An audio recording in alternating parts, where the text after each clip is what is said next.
नमस्कार दोस्तों, मैं मनीषा शर्मा आपके सामने आज प्रस्तुत हूँ मंगलवार व्रत की दूसरी कथा लेकर। पहली कथा थी हमारी श्री हनुमान जी के व्रत की कथा, लेकिन इस बार जो दूसरा मंगलवार के दो व्रत होते हैं, पहला जो हनुमान जी के लिए किया जाता है और दूसरा श्री मंगल देव यानी कि जो ग्रह है मंगल देव, उनकी शांति के लिए और उनकी प्रसन्नता के लिए किया जाने वाला मंगलवार का व्रत।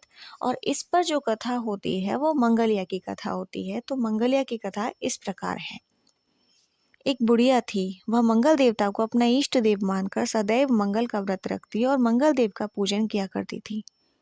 उसका एक पुत्र था जो मंगलवार को उत्पन्न हुआ था और इस कारण उसको मंगलिया के नाम से बोला करती थी। मंगलवार के दिन न तो वह घर को लीपती और न ही पृथ्वी को खोदा करती थी। एक दिन मंगल देवता उसकी श्रद्धा की परीक्षा लेने के लिए उसके घर में साधु का रूप बनाकर आए और द्वार पर आवाज दी। बुढ़िया ने कहा, महाराज क्या आज्ञा है? साधु कहने लगी, बहुत भूख लगी है, भोजन बनाना है। इसके लिए तू थोड़ी सी पृथ्वी लीप दे तो तेरा पुण्य होगा। यह सुनकर बुढ़िया ने कहा कि महाराज मैं आज मंगलवार की व्रती हूँ, इसलिए चौका नहीं लगा सकती। कहो तो जल का छिड़काव कर दूं, उस पर भोजन बना लें। साधु कहने लगा कि मैं गोबर से ही लिपे चौके पर खाना बनाता हूँ।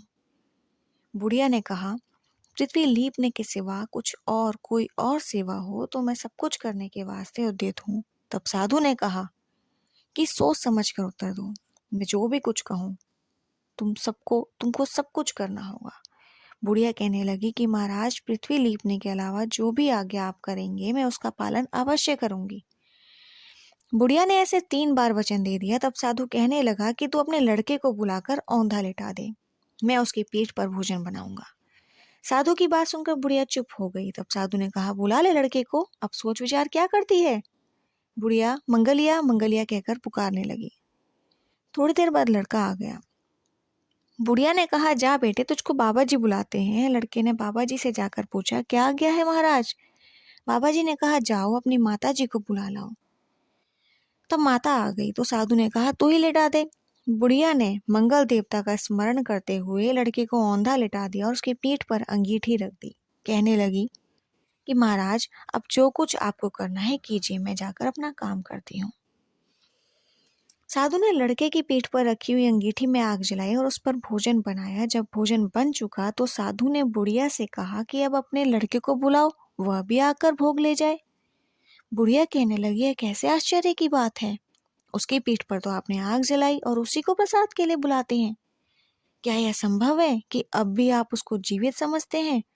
आप कृपा करके उसका स्मरण भी मुझे ना कराइए और भोग लगाकर जहां जाना हो जाइए। साधु के अत्यंत आग्रह करने पर बुढ़िया ने ज्यों ही मंगलिया कहकर आवाज लगाई, त्यों ही वह एक ओर से दौड़ता हुआ आ गया। साधु ने लड़के को प्रसाद दिया और कहा कि माई तेरा व्रत सफल हो गया।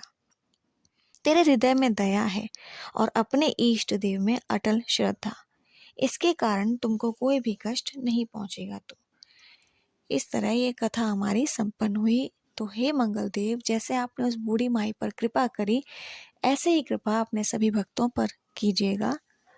नमस्कार दोस्तों, अगर आपको मेरी ये कथाएं अच्छी लगें तो लाइक, शेयर और सब्सक्राइब करना मत भूलना। राधे राधे।